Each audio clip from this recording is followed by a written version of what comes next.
Good afternoon. It's Tuesday, February 7th, 2017 at 1 o'clock Eastern Time, and this is Advancement Live. I'm the host of today's episode, Andrew Gosen. On today's live broadcast, we're talking about using data to understand alumni engagement. And when you think about it, this is a really timely topic. We've never before had so many options when it comes to using research tools and techniques to collect information about our audiences and their behavior.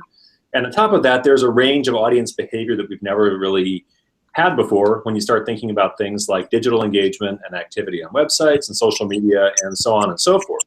So this is a great opportunity, but too much choice can also be a mixed blessing. How do you choose the right tools, the right questions? How do you choose the right audience? Can you do something with the results? Today's guests have an abundance of experience grappling with questions like these, and it's going to be a great conversation here today on Advancement Live. Advancement Live is part of the Higher Ed Live network. Our episodes offer you direct access to the best and brightest minds in education. Be part of our live broadcasts by sharing your knowledge and participate in today's discussion by tweeting us at Higher Ed Live. All of our episodes are free and easy to access in the video archives at higheredlive.com.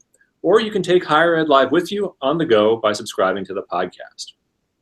Let me now give a quick thanks to our sponsors. Today's episode is made possible by Constituent Research.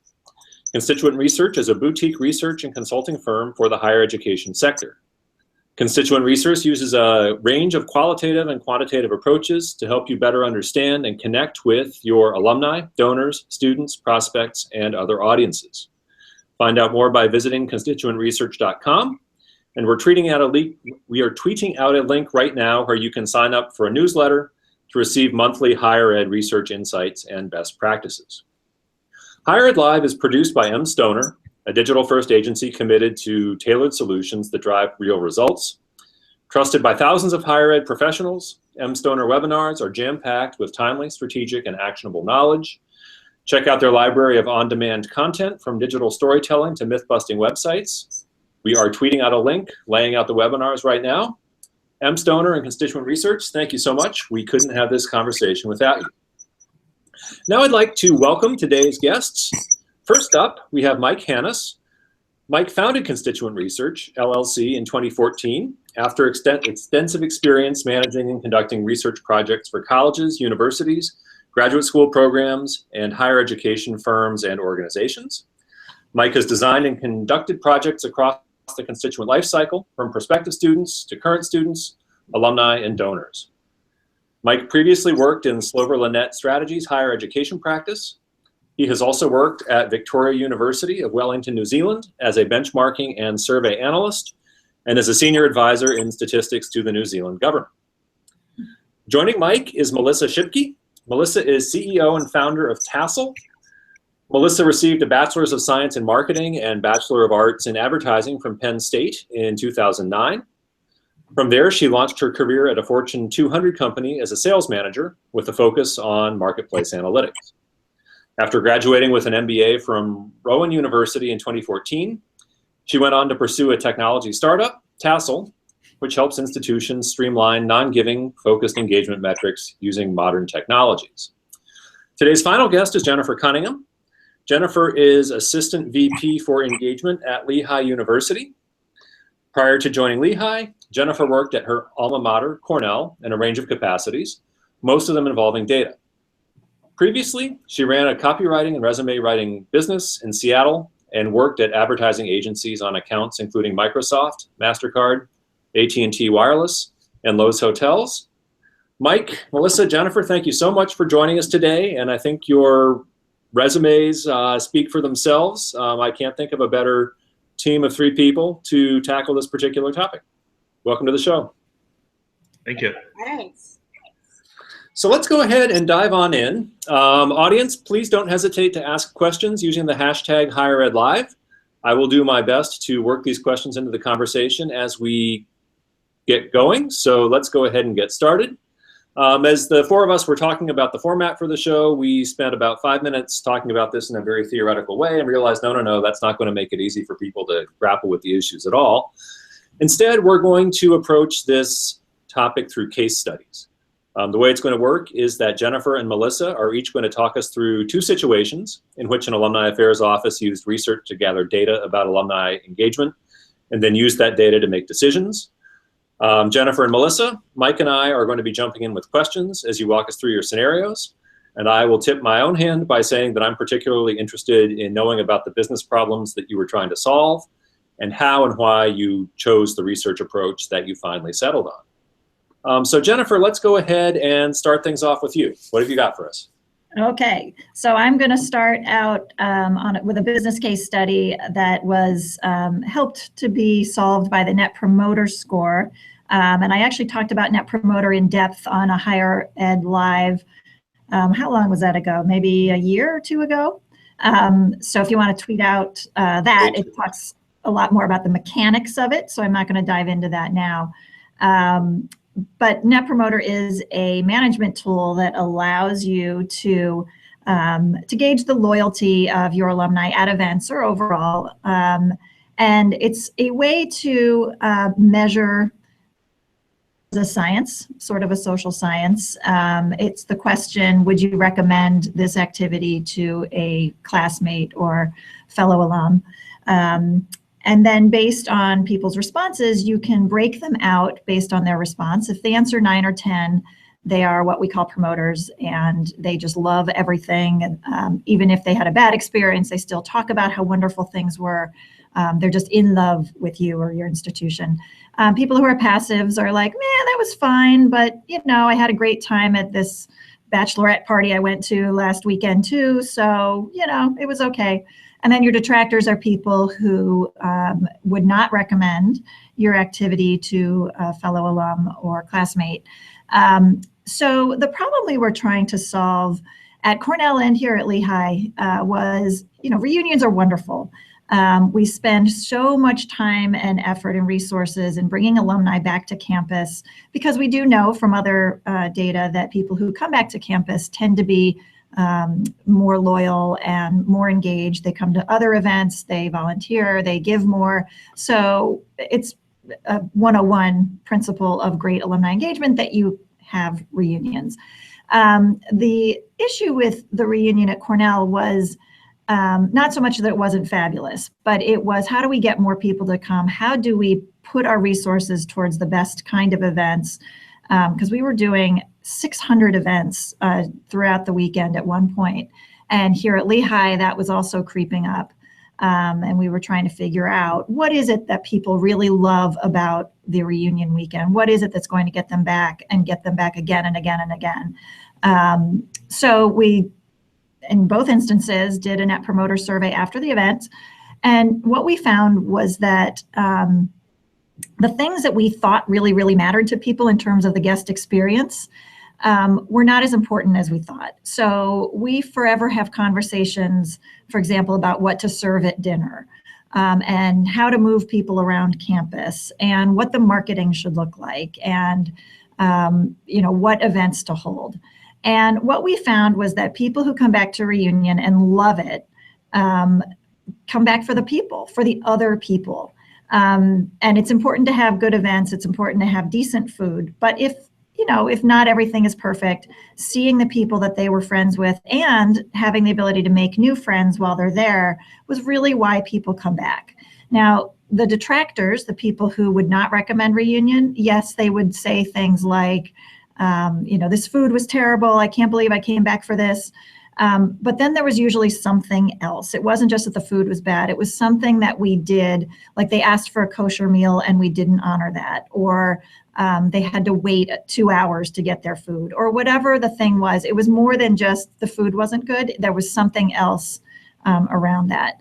The promoters, they would mention things like the food or the transportation or the dorms or whatever it was, but it didn't detract from their experience at all. So, and we found the same thing here at Lehigh. It was about who else is here and how else do I interact with people and meet people. So here at Lehigh, we are doing more around class affinity versus just a come one, come all. We were just doing all alumni reunions. And we found people really want to see their classmates. So we're doing a lot more to market that opportunity to see your fellow classmates this year. And we're doing more things that will connect people while they're here. And things like social media. We hadn't really used social media a lot, but we're introducing a few tools this year that will help classmates bring other classmates back.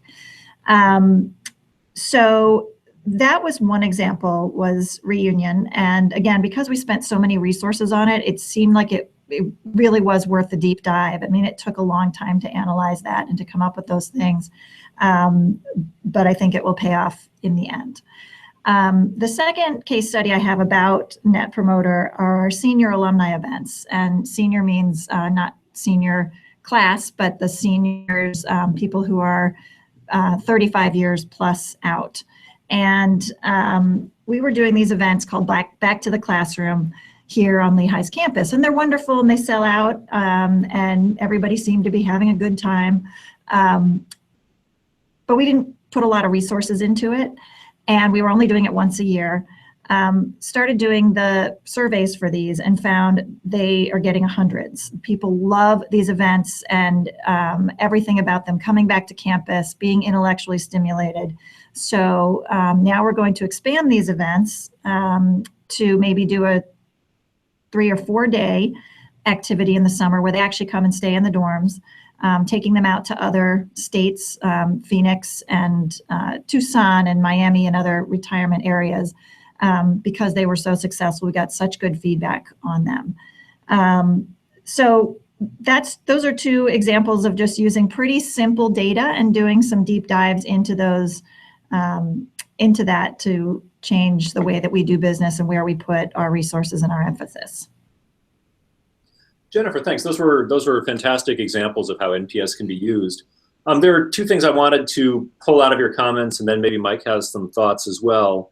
The first is that NPS is a pretty simple metric, and for the viewers, if you look at the hashtag, we have tweeted out the link to the show that Jennifer referenced earlier, where you can actually get into the mechanics of how NPS works. But I think one thing that I've always been impressed with is how simple the NPS concept is.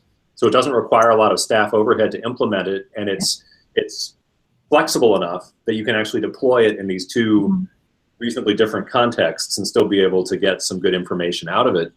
Yep. So the second point, you actually illustrated this really nicely. Data doesn't do you any good if you don't have somebody who has a mandate to spend time thinking about what the data is telling you. Yep. And then I think you've taken it to the next step beyond that. You're not just thinking about what the data is telling you, but you're actually implementing it. Can you tell us a little bit about how your staff respond to that opportunity to have both the data and then have this guidance that's based on actual research? Yeah, so at Cornell, I guess it's been 6 years now. That was my job, was to look at all of this data across all of our programs and try to make some sense of it, try to find the stories that went across the department.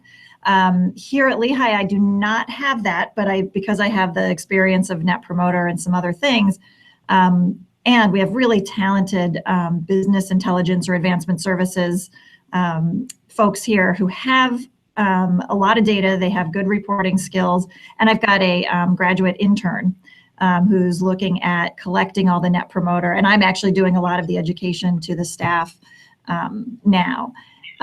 So yeah, I think it takes, when your institution is new to it, it really does take someone who is either willing to spend a lot of time crunching the data themselves in Excel and using the talents of the advancement services team as you can get them, and then at an institution like Lehigh that actually was pretty using data in a lot of different ways. So the mindset was already here. I feel like what I've just had to do is steer the ship a little bit and get people focused on the things that we care about. But yeah, it is having someone dedicated to thinking about it all the time, and the mindset across the staff that's really, really key. Mike, how often do you find those sorts of attitudes when you're working with clients? Pretty often. I did want to touch on one thing about class affinity.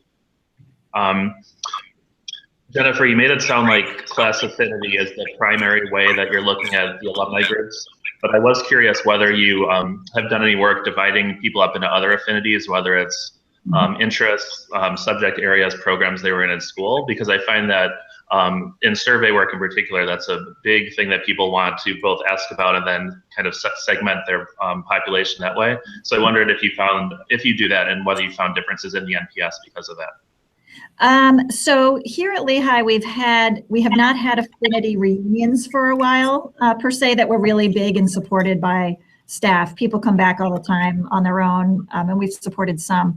But I think we do a pretty good job here at Lehigh getting affinities together in other ways besides reunion. So we have a really strong athletic partnership that does a lot of that work. We've got Greek affinities, and we're working on partnering more closely with them.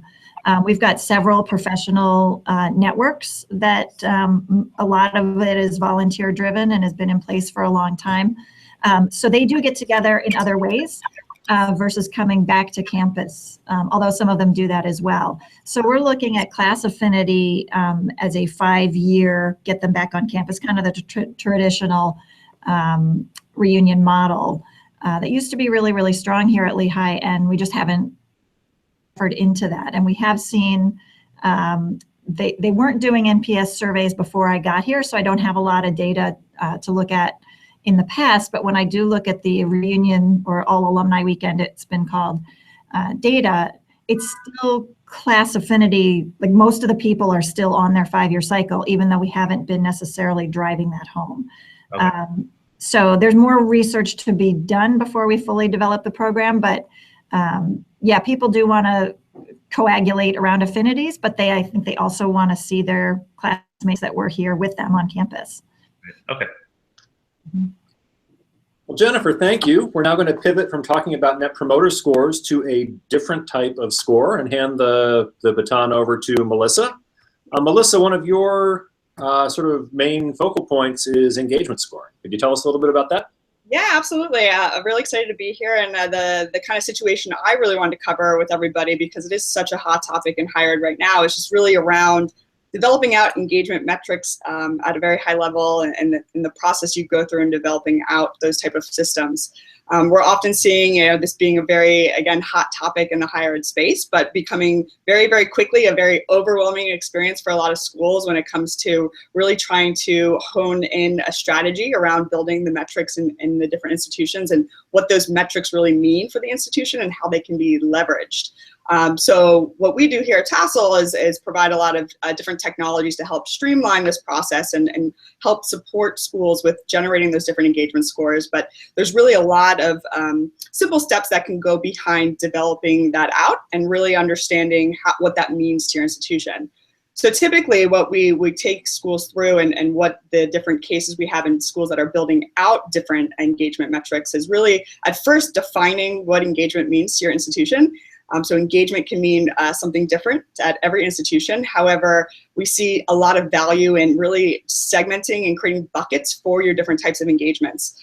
With fundraising being one of the most easily trackable engagements that is measured at institutions right now, there's all these other great engagements, whether it's the group involvements that alumni have in their different regions or with the university, other volunteerism opportunities that they have, like speaking in classes and mentorship programs, whether it's career service recipients, which is not necessarily them volunteering to be part of it, but having a really different, unique touch point of engagement with their institution. And then also how they're engaging with you, whether it's through mobile apps, whether it's through online engagements. These can all be bucketed into general categories that help you kind of look at your engagements in different segments.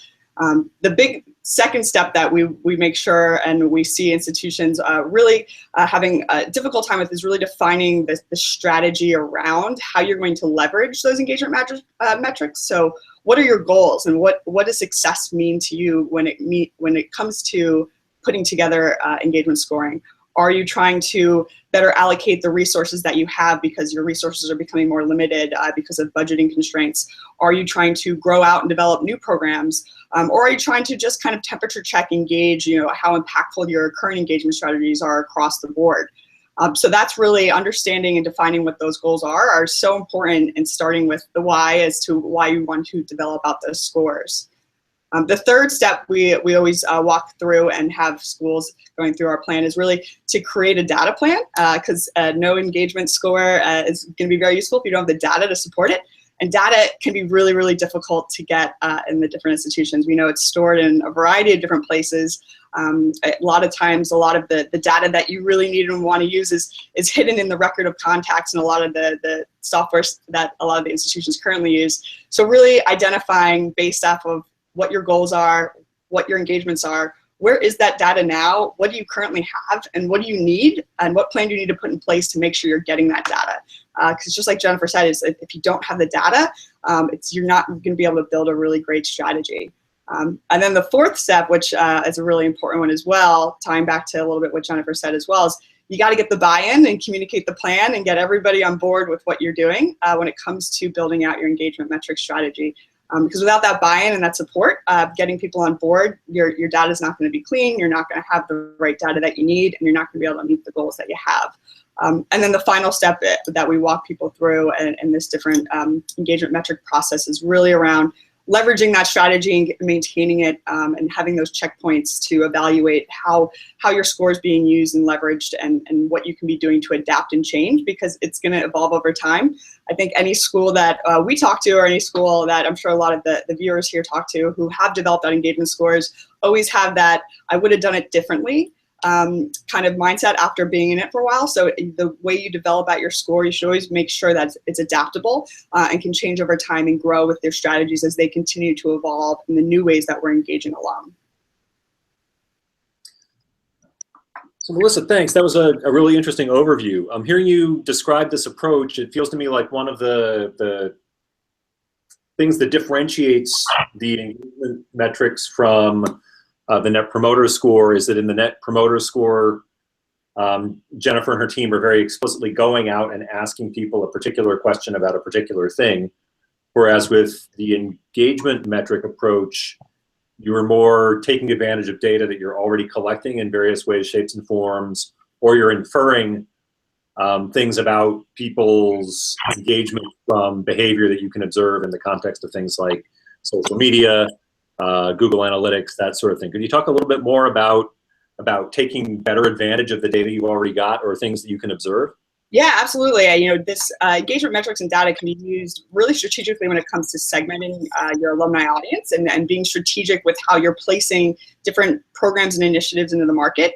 It can be as simple as really better understanding how to more cost effectively mail out to your alumni. If you have alumni that aren't participating in giving and aren't engaging in any way, shape, or form, it can be really difficult to recreate that college experience. That maybe that's a group that you use your metrics to identify to eliminate them from your mailing outreach so that you can put those resources somewhere else. So it can really be used to identify different segments in the market to not only understand how to place resources, but identify where are the best places to place resources that are going to have the most impact. Great. Mike, what are your thoughts? Yeah, I actually had a question about, Melissa, you talked a lot about it's important to be able to adapt and change as you're changing what your goals are. I wonder if there's any best practices for actually implementing that, because I'm remembering back in the day when people were actually collecting information in Excel spreadsheets or even on paper and then inputting into something. It's hard once you start a process to actually either scrap it completely or modify that. So I'm just wondering, with new technologies, whether it's Tassel or other things that are out there, how easy can it be for an alumni office to pivot and change directions? Yeah, I think a big trend we see is really kind of along these weight-based engagement metrics. And with new technologies today, it's as easy as if you have the data and it's recorded that the engagement happened, it can be as simple as changing the weight over time with as this more and more young professionals are coming out into the workforce, that where career services are going to be more and more important because that generation is switching jobs more frequently, that in a certain period of time you may be putting more weight towards those type of activities than some of the traditional activities that you currently have.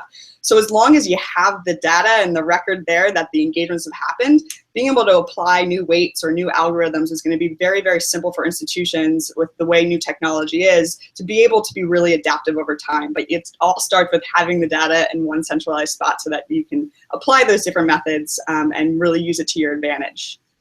Great. So this is a question for both of you, actually, that's sort of triggered by this most recent focal point. Do you think that when we think about data and how we can future-proof metrics initiatives, you imagine that this is always going to be an additive thing, where we have new data sources and we keep folding them into the fold, and sure, we may change the weighting, we may change the formula, but that it's always going to be additive? Or can you imagine scenarios in which you might stop tracking things if it turns out that they're not relevant to what you're trying to do? I couldn't imagine such a thing, but Heresy.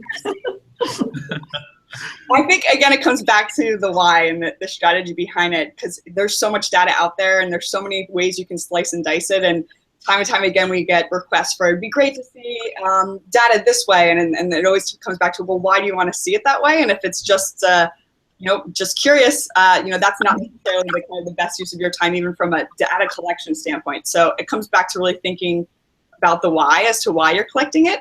I do see it changing and evolving, and the accessibility of what's available to institutions, not only with what they're collecting at an institution, but what can be self-reported, what can be reported locally, what can be pulled off of different API sources off the web, and different resources that we're engaging with alumni. So I think there's always going to be more and more things that we're adding, but I challenge everybody to really be thinking strategically as to what they're collecting now, why they're collecting it, and how they can really kind of generalize into different buckets so that they are not changing too much from the strategy, but can evolve within that scope. Yeah. And I would say, I think the job of data collection, well, it's going to go from collection, which is increasingly easier and easier, to the data fluency, if you will. So it's more about finding the stories in that data and then translating those to implementation. And I think that's why it was pretty successful at Cornell. It wasn't just, okay, everybody, here are your reports. Oh, you got more event attendees, good for you. It was, why are people coming to your events, and helping people understand how to use that data. And sometimes it doesn't have to be like you're working for a sales organization where your quarterly numbers make or break your career. A lot of it is just over time finding the stories in your big data that you can then use. So Net Promoter is one example. The other example maybe leads into my next case study, if you want to go there. Go there. Okay. So this is a perfect example of looking at the big picture of data, and then just sort of continuing to make sure that the story stays the same. So, in alumni relations, we do a lot of events, a lot of in-person events. And a question I always ask staff is, are you an event planner or an engagement officer? And those are different things. Event planning, really, you need a lot of skills to do that. It is a very specialized skill set. But we were finding we were doing about 2,000 events at Cornell every year, and several hundred here at Lehigh as well. And to what end? So people come, they have a good time, they leave. They come watch a sporting event, they cheer on the team, they leave. What else are they doing? And if you think about it, an event is actually an investment in an alum. We're actually paying more for the event than even if we charge them. So it's a big cost center. And I wanted to see, are these events effective? So I went down a whole bunch of roads trying to figure out, well, if someone comes to a happy hour, do they give more? Do they volunteer more? Well, if someone comes to a presidential event, do they give more? And we had so much data, and it wasn't classified in those ways. So I just got exhausted with that. And I thought, well, let's look at frequency, because that's how the annual fund does it. They look at loyal donors, and they have found over and over again that if someone gives more than 2 or 3 years, then you have them for life and their giving starts to increase. So I thought, well, let's look at events that way. So at both institutions, looking at the number of people who come to events, and then looking at the number of unique event attendees. And what I found is that most people, about 70 or 80%, depending on what events you're looking at, only come to one thing in a year, and then they don't come back. And when they only come to one thing in a year, we do not move the needle in terms of giving or volunteerism. So here we were trying to do all these events to get the maximum number of people out at these events, but they weren't coming back. And so when you think about that, it's not a sustainable business model, because you just keep trying events and trying events. And again, to what end? You're not getting anything back from those alums that you can measure anyway. So taking a look at that in a couple of the areas I managed at Cornell and here at Lehigh, I've said, well, let's stop doing so many events and focus instead on following up with people, using the Net Promoter Surveys as a tool to do that, but also creating better marketing, creating focus groups, and doing things to talk to the alums who you worked so hard to get into that room, and who actually got a babysitter for the night. Maybe they paid a registration fee, they left work early, whatever it was that they gave up to come to your event. Now let's capitalize on that and cross-sell or upsell them to do other things that contribute to the university. So we have started doing that, and we do notice when we reach out, and we reach out again, and we reach out again, we invite them to things that, you came to this thing, now come to this similar thing. We get much better return rates. So the trick is, that I haven't figured out just yet, is what is that balance between trying to get new attendees and get repeat attendees. I'm still working on that. But at least at Cornell, that helped us cut down on the number of events that the programs I was managing did, and help them become engagement officers, not event planners. Thanks, Jennifer. So it sounds like the data has been telling you here that what you ought to be doing is you should be focusing on a narrower, deeper pool as opposed to a broader, shallower pool. And I think this is really interesting, right? Because what you're doing is you're introducing a dimension of time to the notion of doing research. It's not just a snapshot in time, but it's a whole series of snapshots, so you can see how the picture is changing. How much time in your experience do you think is necessary before you can start perceiving trends that you have enough confidence in that you're prepared to change the way you do things? I mean, I looked at events on we had event data going back 10 years, but I would say even just for a year, to look back and see how many people just came to one thing is a really telling metric. The other thing is, so looking at the hard data is important, but then also, as Melissa's been saying, looking at what your institution wants from alumni relations. The opportunity cost of planning a good event, it takes us about 80 to 100 hours to plan a really good event, and thinking about what else could I be doing or should I be doing with that 80 to 100 hours if I stop doing so many. It allows us to do things that our VPs have been asking us to do, like coordinate more closely with gift officers to help them cultivate their prospects, responding better to people on social media, that interaction, working harder on the marketing, all of that kind of stuff that is on all of our lists that we never actually get around to. The opportunity cost of not doing so many events and still seeing really good event attendance, that can be done immediately.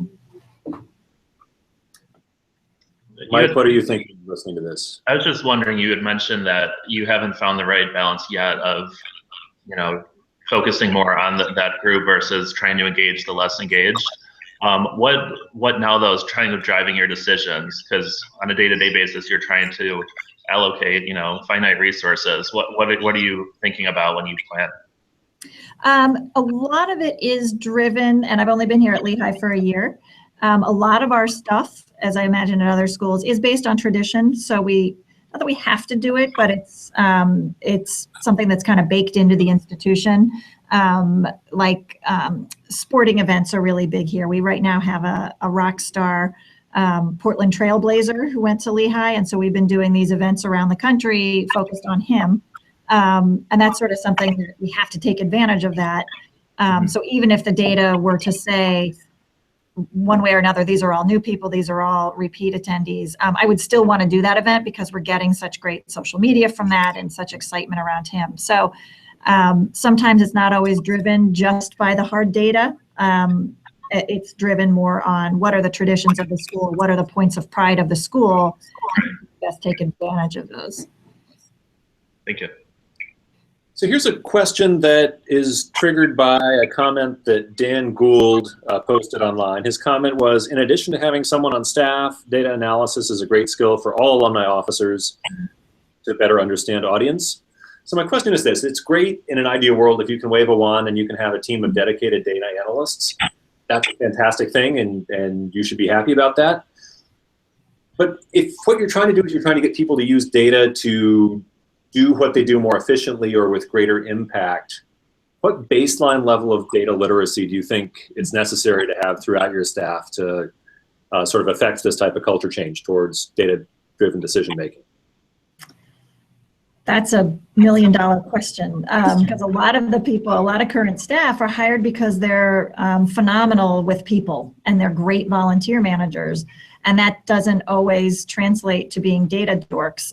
You know? So that's where I go back to having people in the organization that are statisticians or really, really data literate who can also translate the stories, so that not every associate director needs to have a degree in stats or that kind of interest, but they can hear the stories and use the data and be guided by somebody who is.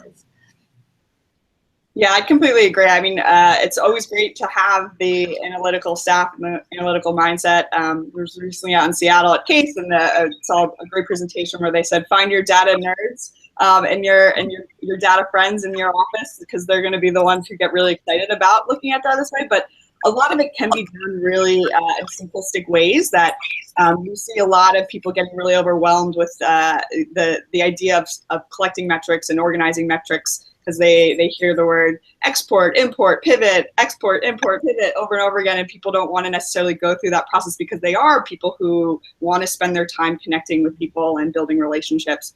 But I think just having a good process and plan in place and keeping it simple, there's really great ways you can leverage a lot of data in a very simple way that will really give you the time back to have that high impact and those great relationship building opportunities without having to be a super analytical person doing high-level analytics and putting algorithms in place to do predictive analytics in any way, shape, or form. That could be really effective in any office and small staff. There's a lot you can do with Excel. Oh, yeah. Yep. Yeah, there is, definitely. Yeah, and I would completely agree that I think same with, say, survey design or fielding a survey to test the whys of what your alumni are thinking or doing. Well, it's great to have, a professional design a perfect survey and field it correctly and look at all these data splits. There's also very easy gains by just fielding a short survey, even if you're looking at in Qualtrics analysis. Maybe it's not perfect, the data's not completely clean, but at least it's going to tell you something. And I think a lot of people, especially in smaller shops, are getting, can get really held up by, I don't exactly know how to do this. I don't know if I'm doing it correctly. Therefore, we're just not going to do it. But I think you're not losing anything by just trying and just getting some baseline information. Like Melissa said, there's very simple, easy ways to get, even append data to survey data. If you don't know how to do that, an IT guy could do that in 5 minutes. A stats PhD can help you. Very simple things that.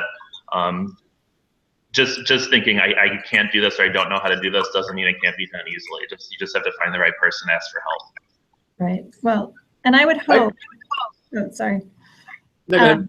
My advice to all the consultants out there who do really, really, really good work and then give us these binders or give us, a presentation on what they found, help us in this regard to keep us going with the data, because what some of my experience has been that a great consultant comes in, does all this work, presents, and then leaves, and we don't engage them anymore. But I think they need to keep on us to do what you're saying, Mike, of kind of coaching us how to keep using the data and coaching our VPs and our AVPs to really look at the data and use it. I think that would really help our industry. Yeah, absolutely. And that's something I always appreciate doing when I get follow-up questions or asking, can you look at this question by younger and older alumni and see there's a difference? That's driving your programming and your decisions. And it's great to see that the actual data that's taken at a very specific point in time kind of lives on in all these, continuing questions that your team has. So it's great. So I'm thinking about culture change. I think that I agree with everything you all have been saying, but I do think there could be an opportunity to develop our staff with some instruction in very basic statistical literacy. And we've got sort of an analogous situation here at Cornell where we're making a big investment in our digital initiatives. And we've realized that it's easier to have a conversation about what Google Analytics about a web page are telling you about its impact if you don't have to start that conversation by educating the person you're talking to, the program area person, about what Google Analytics is. So we've started this digital literacy initiative where we're trying to do the absolute 101 level of orientation about what this thing is and what it does and how these statistics are going to be meaningful to you when the person who actually has teased out the story comes in and explains it. Yeah. And I've got to believe there's something analogous out there that could be really valuable in terms of just basic data literacy 101. It's the sort of thing that I could imagine being useful in just about every area of the business front office and back office that I can think of. And yet it's something that I don't think I've ever seen a course like that offered. So hey, there's a business opportunity out there for somebody who wants to act on that. Yeah. We have a question. We have two questions from the online audience. Nicole Merkel asks, are there any current studies I can read about alumni engagement?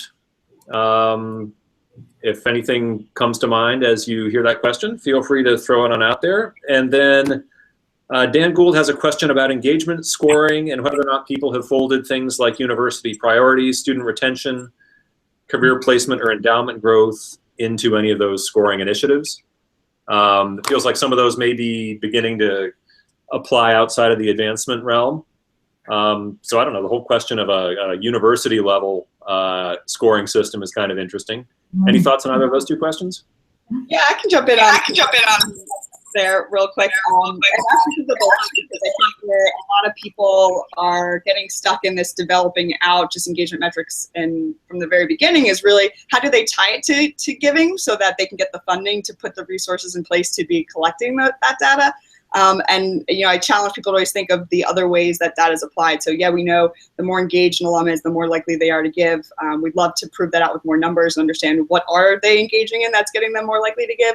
But even having metrics on how engaged your constituent base is and how involved they are post-graduation is such a valuable metric when it comes to marketing from an admissions standpoint as well. So you're not just marketing, the 4 years of the education that you're providing at your institution. You're marketing the network that you get to be part of for a lifetime. So there's a ton of value in those metrics and understanding that, and that's more and more important to this younger demographic that is coming through the pipeline for higher educational institutions, where we have so much technology and can be so connected to so many things now that universities are fighting for that share of voice when it comes to staying connected to their constituent base. So leveraging numbers like that and how that ties to admissions and how that's going to tie to other pieces across the institution is going to be really, really important. The tie of how engaged are you as a student versus how engaged are you as an alum is also something that's being explored at a lot of universities right now, and looking for the same resources on the student side of how do we better track and manage engagement data with the student organizations and what's happening outside the classroom, and how do we correlate that to the data that's we have on alumni engagement. There's obviously a lot of challenges that those questions face when it comes to where data is being stored and how it's structured at a university level. But the relationships are going to be really, really important to be continuing to explore and setting up good infrastructure around collecting that data, because those are the numbers that are going to be so impactful across the institution and not just in the advancement shops at a university. Yeah, go ahead. I would argue that the alumni network is the unique selling point of any institution. If you look at, especially a lot of the 101 courses, you got the electronic, MOOCs and great books and so many ways to learn these days. When you get out of school, everybody says, well, do you remember that biology 101 class or do you remember the people in it? So there is, again, arguably, I think the alumni network is a huge chunk of what you're paying for when you come to college.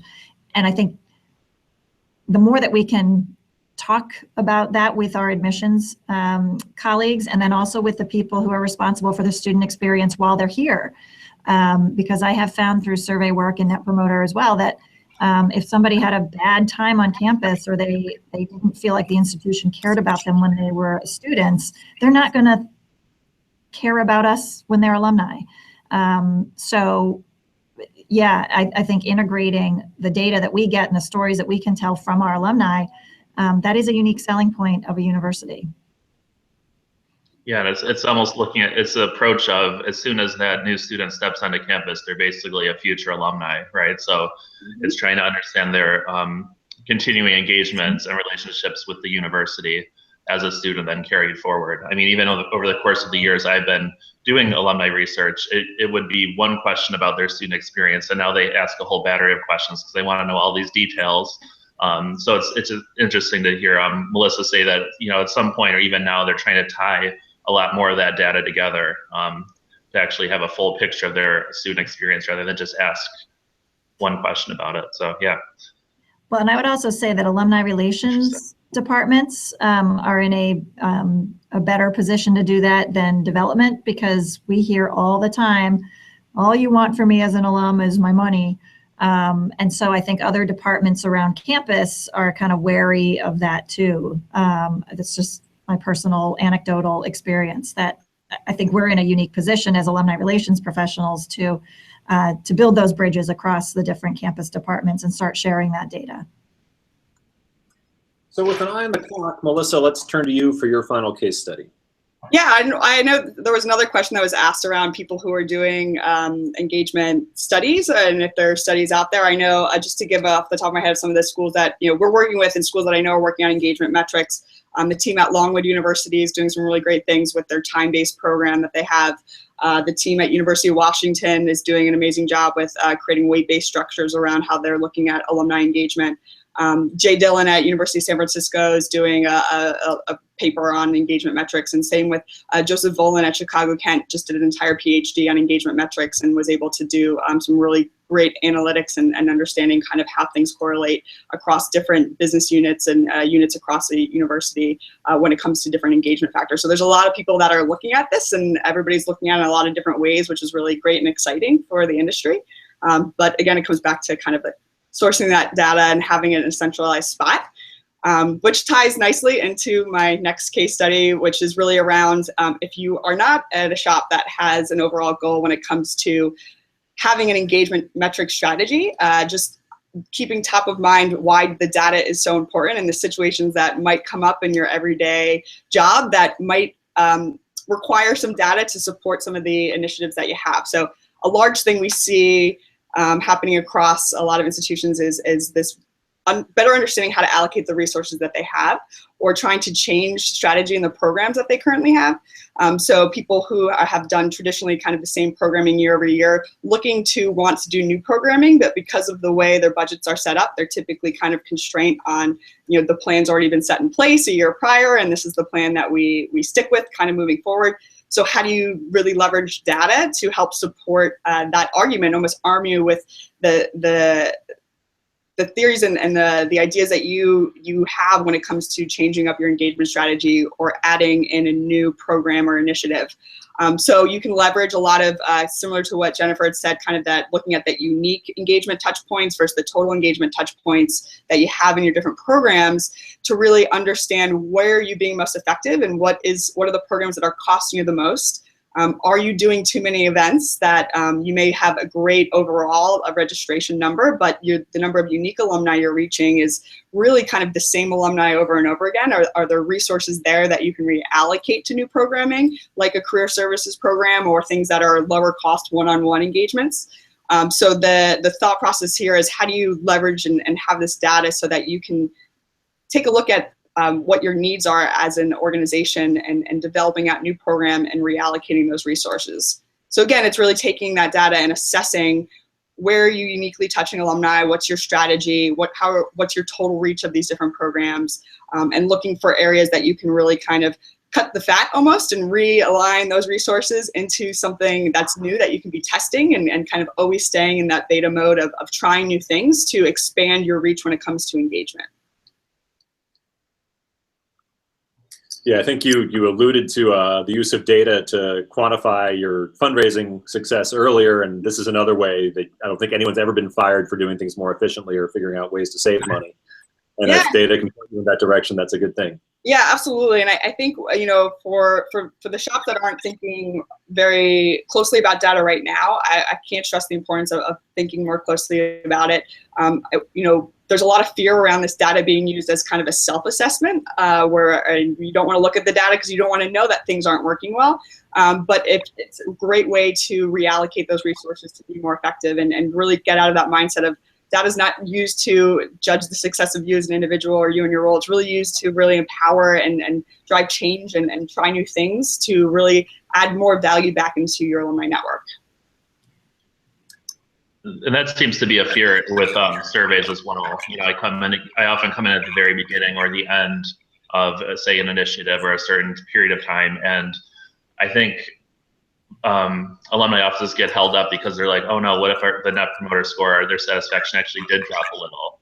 And that could happen, but at the same time, you can see that they're happier with communications and events, and they've given more money and so forth. So don't let that that self-assessment, that natural self-assessment that you're going to feel like stop you from actually being entrepreneurial and looking at things differently and trying new things in your office. Well, and it seems like if you use the quantitative and the qualitative, so you look at the hard data of who came, who didn't come, and you look at the survey data together, you learn the why. And a lot of times the why has nothing to do with the execution or anything. It's just society's changing, or the institution's changing, or whatever the thing is. There was some other huge event that night in the same city, so that's why the attendance wasn't good. But I think using the quantitative and qualitative together really makes an airtight case for a lot of what we've discussed. So Mike, we're approaching the end of our hour here, and I'd like to give you the final word here. I think you sit in a really interesting position working with such a broad range of institutions on such a broad range of projects. For the audience, can you talk to us about some things that Alumni Affairs offices should keep in mind as they think about and undertake constituent research? Absolutely. I think one thing that is key is to you don't have to have the exact sense, but at least a good sense of what you do want to benchmark and track. I think a lot of alumni offices look at an alumni survey as such a huge, on a very large scale, and they'll do it every 3 to 5 years. So it takes so much inertia to get it actually moving. They're worried about what questions to ask, who to survey, how to do it. But I think that prevents you from actually understanding what's going on now. And there's a lot of other options that aren't often done. For example, you could field different questions to different groups of your alumni if that's what you care about. So just be a little more, look at it as more innovatively, and that's so. Don't be overwhelmed by the vastness of what it often turns into. Also, don't forego actual qualitative research like discussion groups or focus groups with your alumni, either on the front end or back end. Usually you find that that's the first thing to go, either because of budget or time. And even if you do a very low impact, low effort, low cost kind of touch point just to get initial feedback, that can really help in the survey development, because you'll hear all sorts of things that you didn't even know might be issues or concerns of your alumni. And then most importantly, do not hesitate to ask for help. I think there's a huge network of people like us who love talking about this stuff. We can point you to resources. We can help you with survey questions. You don't need hundreds of thousands of dollars to implement something. You can get help very easily. So reach out. Fantastic. Thanks, Mike. Any final words from Jennifer or Melissa? No, this was fun. I think if anyone wants to talk about Net Promoter in detail, I talk to schools probably once a week or so about implementing Net Promoter systems and how that works, how it doesn't work. So I'm always happy to chat people up. Yep, same here. Thank you guys so much for having me. I love talking about data and metrics, and more than happy to talk with any school that's thinking about building a metric system or thinking about data and how to centralize it. We love to kind of share best practices and the stories that we hear in working with our customers, and I'm excited to make new data friends. Fantastic. Jennifer, Melissa, Mike, thank you so much for joining me today on Advancement Live. Thank you. Thanks, as always, to our program sponsors, Constituent Research and M. Stoner. I think conversations like this are why we do what we do, and we really appreciate the support. That's it for this week, and my co-host, Kim Brown, will be back in a couple weeks with another great episode of Advancement Live. Thanks. Thank you.